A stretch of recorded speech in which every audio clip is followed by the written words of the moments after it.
তো হ্যালো বন্ধুরা, আরবি ব্লগে তোমাদের সবাইকে স্বাগত জানাই। তো এখন 9:10-15 হবে। তো বুঝতেই পারছো, বাবার হাসপাতালে ভর্তি আছে। মানে সবার বাড়ির মানে পরিস্থিতিটা ঠিক না। তো আজকে আমি তো যাব না, কারণ ওখান থেকে আমার দিদি যাচ্ছে আর দাদা, ওরা মানে আমার পিসির ছেলে, ওরা যাচ্ছে, মানে সবাই যাচ্ছে। তো তোমাদের বলেছি আমরা গেছিলাম হাসপাতালে। কবে গেলাম যেন সব ভুলে যাই আমি এখন। বাবার শরীরটা নিয়ে, মানে অসুস্থতা নিয়ে এত মাইন্ডটা আমার ডিস্টার্ব বন্ধুরা। কবে গেলাম, মানে সোমবার, কালকে তো না, মঙ্গলবার গেলাম। আমি আর আমার মেয়ে গেছিলাম। তো বাবা তখন কোনো রেসপন্স দেয়নি। তো তখন আমার খুব খারাপ, মানে খারাপ লেগেছিল। তো কালকে আমার খুব কান্না পাচ্ছিল। তো হুট করে মানে এরকম কান্না পাচ্ছিল যে আমার দিদি, মানে আমার জাতীয় দিদি বলল যে আমার বাবা নাকি হাত পা নাড়িয়েছে, মানে তাকিয়েছে। তো এতটাই আমি ইমোশনাল হয়ে গেছিলাম যে আমার চোখ দিয়ে জল বেরিয়ে গেছে। তো লাইভে আমি কেঁদেও ফেলেছিলাম। আর এই কদিন না আমার মাথা একদম কাজ করছিল না।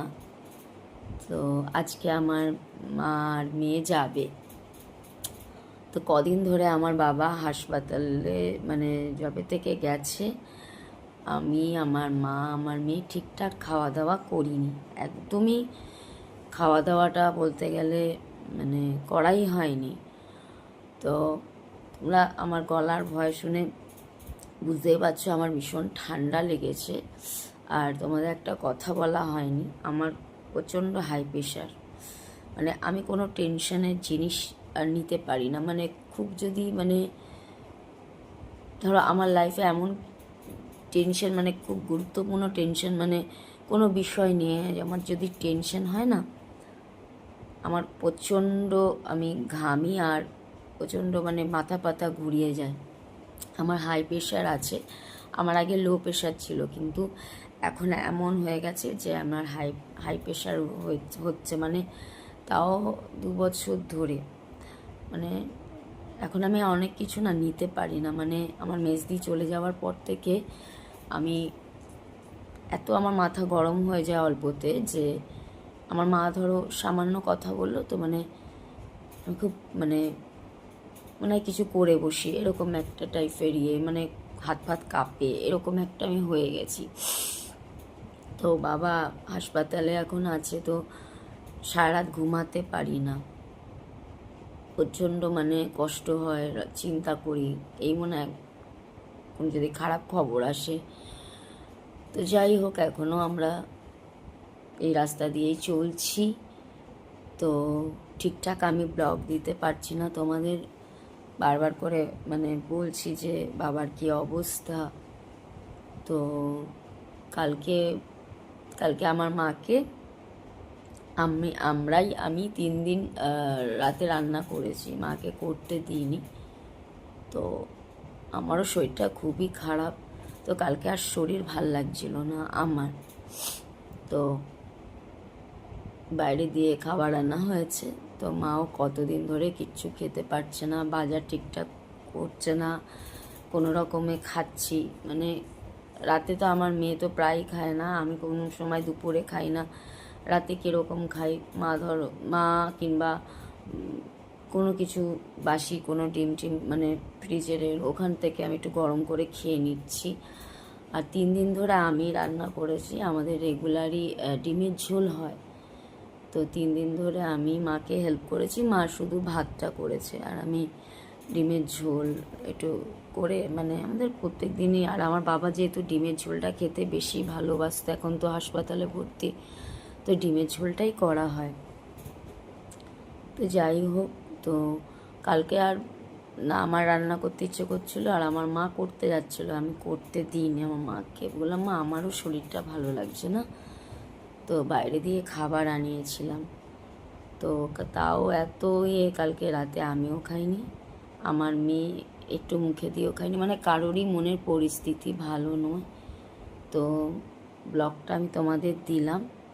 হয়তো আজকে আমার মেয়েকে বলবো একটু ছেড়ে দিতে, যেহেতু মেয়ে আর আমার মা আজকে হাসপাতাল যাবে, আমি কালকেও যেতে পারবো না, কালকে আমার দিদি যাবে, কারণ একজনকে না একজনকে তো বাড়িতে থাকতে হবে, আর ওখানে সবাই মিলে যাওয়ার ঠিক হবে না। ওখান থেকে দিদি যাচ্ছে, আমার মেয়ে যাচ্ছে, মা, 3 জনের বেশি অ্যালাউ করে না, তো একজনকে তো বাড়িতে থাকতে হবে, ফাঁকা বাড়ি তো রাখা সম্ভব না।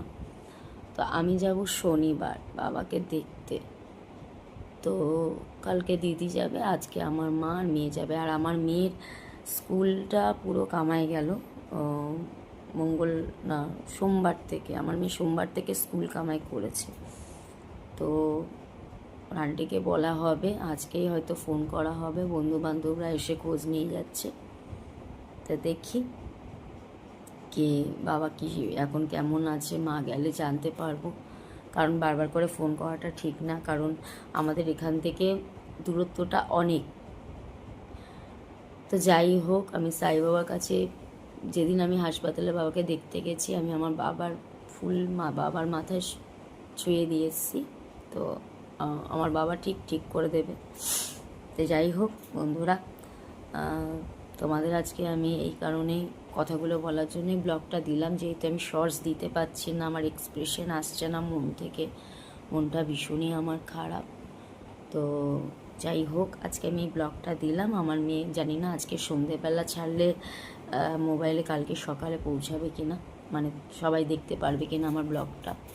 তো যাই হোক, আজকে এই পর্যন্তই। শুভ সকাল, মানে আমি প্রথমে, আমার মাথার ঠিক নেই, আমি প্রথমেই গুড মর্নিং কিচ্ছু বলিনি, বললাম শুভ সকাল। তো তোমরা ভালো কাটিও আজকের দিনটা, আর আমার বাবা কেমন আছে আমি লাইভে ঠিক জানিয়ে দেবো।